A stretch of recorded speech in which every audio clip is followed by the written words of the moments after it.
Buod ng Noli Me Tangere. Ang Noli Me Tangere ay isang nobelang isinulat ni Dr. Jose Rizal noong 1887.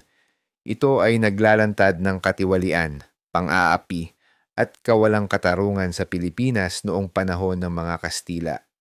Si Crisostomo Ibarra, isang binatang Pilipino na nag-aral sa Europa, ay bumalik sa bayan ng San Diego matapos ang 7 taon. Siya ay anak ng yumaong si Don Rafael Ibarra, isang mabuting tao na pinaghinalaang erehe at namatay sa bilangguan dahil sa kasinungalingang ipinakalat ni Padre Damaso, isang makapangyarihang paring Pransiskano.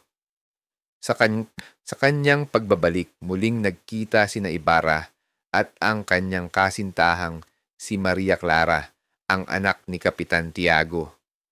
Ngunit may lihim na kaugnayan si Maria Clara kay Padre Damaso dahil siya pala ang tunay na ama ng dalaga. Habang nasa San Diego, nais ni Ibarra na itayo ang isang paaralan upang mapabuti ang edukasyon ng mga Pilipino. Gayunman, marami siyang naging kaaway, kabilang na sina Padre Damaso at si Padre Salvi, na may lihim na pagnanasa kay Maria Clara.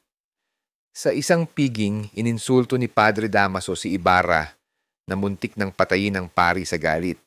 Dahil dito, siya ay itinakwil sa lipunan at nawala ang pag-asa niyang pakasalan si Maria Clara.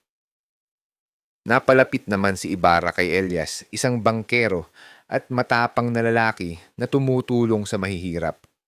Ibinunyag ni Elias na maraming Pilipino ang nagdurusa sa ilalim ng pang-aapi ng mga Kastila at inanyayahan si Ibarra na sumapi sa isang revolusyon. Ngunit mas pinili ni Ibarra ang mapayapang paraan ng pagbabago. Dahil sa paninira ng kanyang mga kaaway, napagbintangan si Ibarra na nagtatangkang pabagsakin ang pamahalaan. Siya ay hinuli, ngunit tinulungan siyang makatakas ni Elias. Sa kanyang pagtakas, nagtungo si Ibarra sa bahay ni Maria Clara upang magpaalam.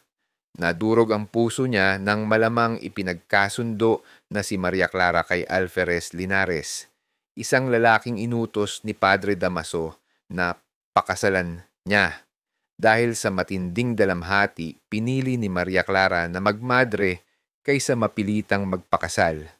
Samantala, si Elias, na malubhang sugatan, ay tumakas sa isang lawa at namatay habang iniisip ang kinabukasan ng Pilipinas.